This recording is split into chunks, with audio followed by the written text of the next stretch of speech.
واقعہ یہی حضرات اس کے مستحق تھے کہ حضور اقدس صلی اللہ علیہ وسلم کے صحابہ دانوں بنائے جاتے. حضور اقدس صلی اللہ علیہ وسلم کے خادمیت انہی حضرات کے شان تھی رضی اللہ تعالیٰ عنہ اور رجاہم آزمائن. حضرت عمر رضی اللہ تعالیٰ نے حضرت اور ابو موسیٰ اشعری رضی اللہ تعالیٰ کو لکھا کہ جلوالہ کی باندیوں میں سے ایک باندی ان کے لیے خریدے. انہوں نے ایک بہترین باندی خرید کر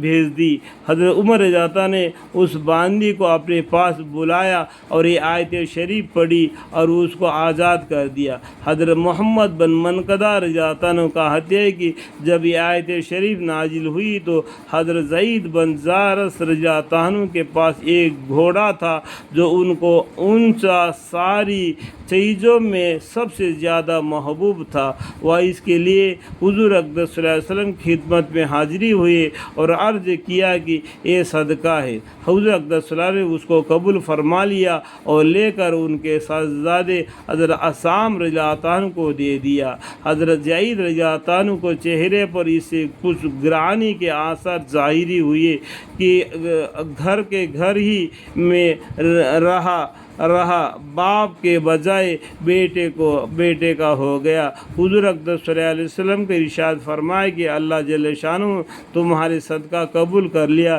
یعنی تمہارا صدقہ ادا ہو گیا. اب میں چاہے اس کو تمہارے بیٹے کو دوں یا کسی اور رشتہ داروں کو یا اجنبی کو، اس لیے تم تو بیٹے کو نہیں دے رہے جس سے خود غرض کا عائشہ ہو تو مجھے دے چکے. اب مجھے اختیار ہے کہ میں جس کو دل چاہیے دوں. قبول بنی سلیم کے ایک شخص کہتے ہیں کہ حضرت ابو ذر غفاری رضی اللہ عنہ بدنام ایک گاؤں میں رہتے تھے. وہ گاؤں کا نام ہے وہ ربضہ نام.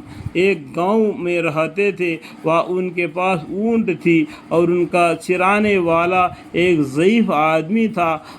میں بھی وہاں ان کے قریب ہی رہتا تھا. میں نے ان سے عرض کیا کہ میں آپ کی خدمت میں رہنا چاہتا ہوں، آپ کے چرواہوں کی مدد کروں گا اور آپ کے فائز کو حاصل کروں گا. شاید اللہ جل شانہ آپ کی برکت سے مجھے بھی نفع عطا فرمائے. حضرت ابو ذر رضی اللہ عنہ فرمایا کہ میرے ساتھ وہ ہے، یعنی ایسے شخص کو میں اپنا ساتھی بنا سکتا ہوں کہ جو میرا کہنا مانے.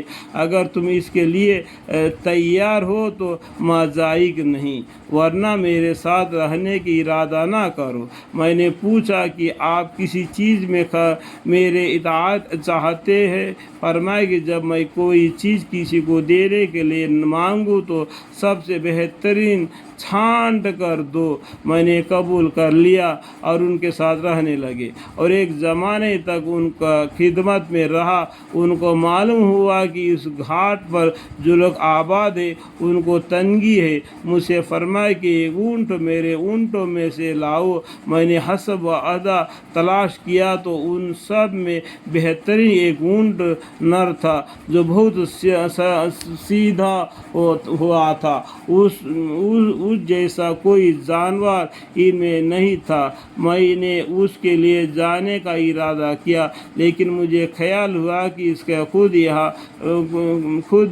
یہاں بھی جفتی وغیرہ کے لیے ضرور رہتی ہے. اس کو چھوڑ کر باقی اونٹوں میں جو سب سے افضل اور بہترین جانور تھا وہ ایک اونٹنی تھی. میں اس کو لے گیا تو اتفاق سے حضرت کی نظر اس اونٹ پر پڑ گئی جس کو میں مصلحت کی وجہ سے چھوڑ کر گیا تھا. مجھ سے فرمانے لگے تم نے مجھے سے خیانت کی.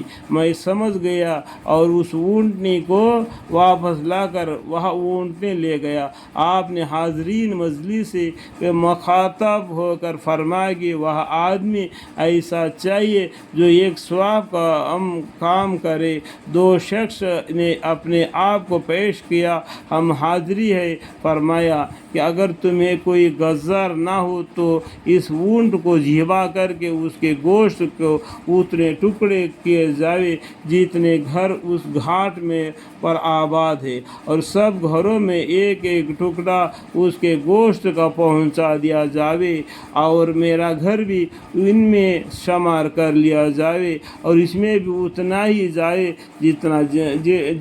جتنا اور گھروں میں جائے، زیادہ نہ جاوے۔ ان دونوں نے قبول کر لیا اور تعمیل ارشاد کر دی۔ جب اس سے فارغ ہو گئے تو مجھے بلایا اور فرمایا کہ مجھے یہ معلوم نہ ہو سکا کہ تم میرے وعدہ کو جو شروع میں ہوا تھا بھول گئے تھے، تب تو میں معذر سمجھتا ہوں، یا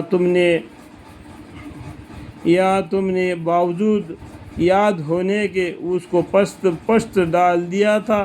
میں نے عرض کیا کہ میں بھولا تو نہیں تھا، مجھے وہ یاد تھا، لیکن جب میں نے تلاش کیا اور یہ اونٹ سب سے افضل ملا تو مجھے آپ کی ضروریات کا خیال پیدا ہوا کہ آپ کو خود اس کی ضرورت ہے۔ فرمانے لگے کہ محض میری ضرورت کی وجہ سے چھوڑا تھا۔ میں نے عرض کیا کہ محض اس وجہ سے چھوڑا تھا۔ الحمدللہ رب العالمین۔